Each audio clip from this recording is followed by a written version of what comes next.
अरण्य कांड।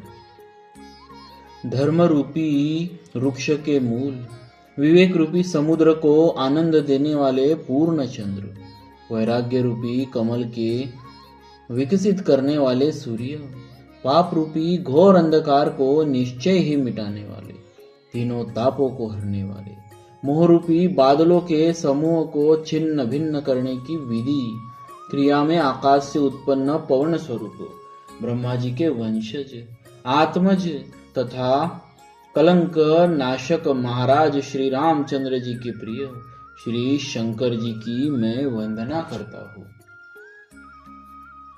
जिनका शरीर जलयुक्त मेघों के समान सुंदर श्याम वर्ण एवं आनंद घन है, जो सुंदर वलकल का पीत वस्त्र धारण किए, जिनके हाथ में बाण और धनुष है, कमर उत्तम तरकस के भार से सुशोभित है, कमल के समान विशाल नेत्र है और मस्तक पर जटाजूट धारण किए हुए है। उन अत्यंत शोभायमान श्री सीता जी और श्री लक्ष्मण जी सहित मार्ग में चलते हुए आनंद देने वाले श्री रामचंद्र जी को मैं भजता हूँ। हे पार्वती, श्री राम जी के गुण गूढ़ है, पंडित और मुनि उन्हें समझकर वैराग्य प्राप्त करते हैं, परंतु जो भगवान से विमुख है और जिनका धर्म में प्रेम नहीं है, वे महामूढ़ उन्हें सुनकर मोह को प्राप्त होते हैं। पूर्ववासियों के और भरत जी के अनुपम और सुंदर प्रेम का मैंने अपनी बुद्धि के अनुसार गान किया। अब देवता मनुष्य और मुनियों के मन को भाने वाले प्रभु श्री रामचंद्र जी के वे अत्यंत पवित्र चरित्र सुनो, जिन्हें वे वन में कर रहे हैं। एक बार सुंदर फूल चुनकर श्री रामचंद्र जी ने अपने हाथों से भांति भांति के गहने बनाए और सुंदर स्फटिक शिला पर बैठे हुए प्रभु ने आदर के साथ वे गहने श्री सीता जी को पहनाए।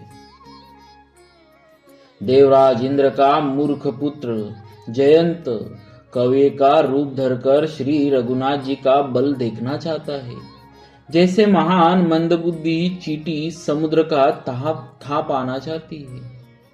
वह मूढ़ मंदबुद्धि कारण से भगवान के बल की परीक्षा करने के लिए बना हुआ कौवा सीता जी के चरणों में चोंच मारकर भागा। जब रक्त बह चला तब श्री रघुनाथ जी ने जाना और धनुष पर सिंक सरकंडे का बाण संधान किया।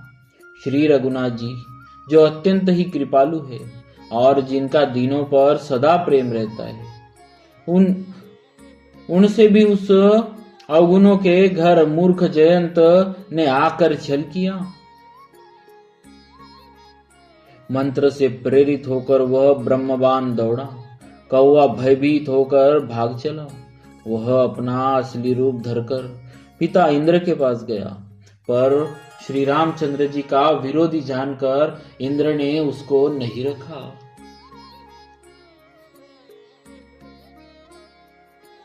तब वह निराश हो गया, उसके मन में भय उत्पन्न हो गया, जैसे दुर्वासा ऋषि को चक्र से भय हुआ था।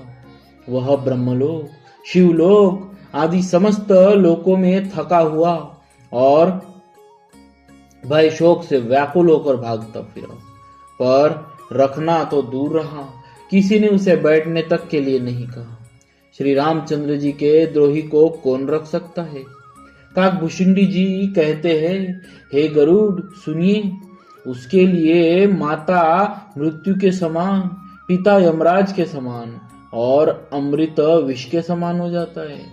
मित्र सैकड़ों शत्रुओं की सी करनी करने लगते हैं। देव नदी गंगा जी उसके लिए वैतरणी यमपुरी की नदी हो जाती है।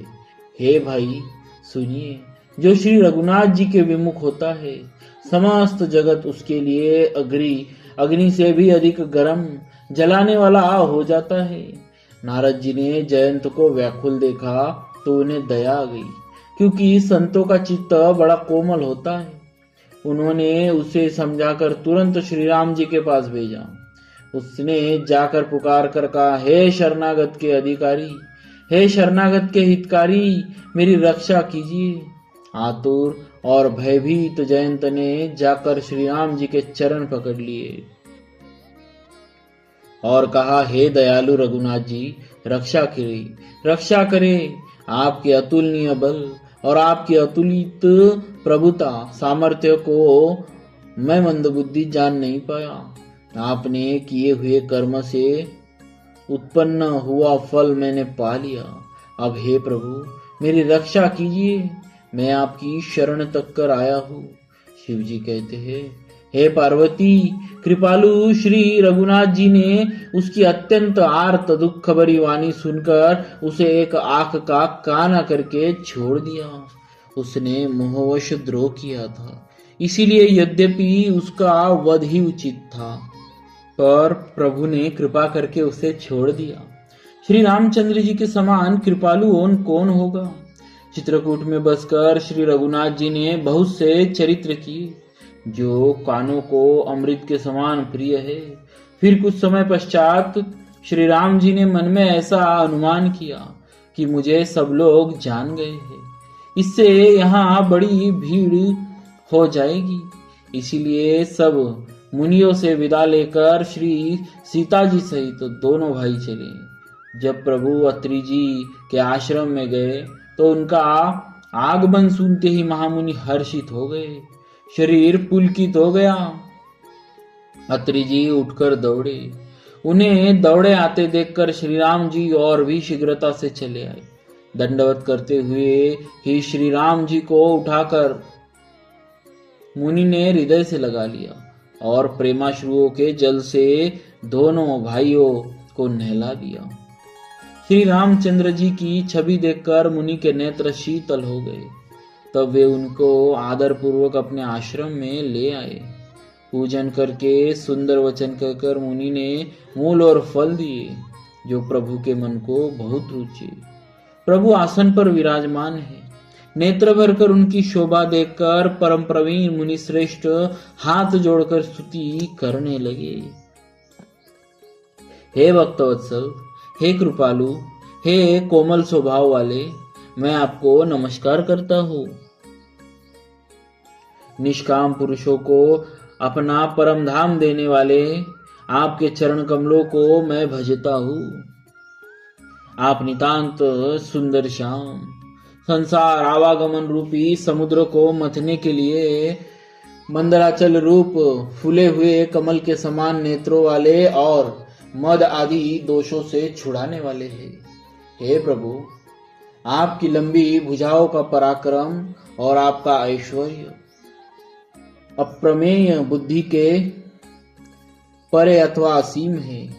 आप तरकस और धनुष्यबाण धारण करने वाले तीनों लोकों के स्वामी, सूर्यवंश के भूषण, महादेव जी के धनुष को तोड़ने वाले, मुनि राजों और संतों को आनंद देने वाले तथा देवताओं के शत्रु असुरों के समूह का नाश करने वाले हैं। आप कामदेव के शत्रु महादेव जी के द्वारा वंदित, ब्रह्मा आदि देवताओं से सेवित विशुद्ध ज्ञानमय विग्रह और समस्त दोषों को नष्ट करने वाले हैं।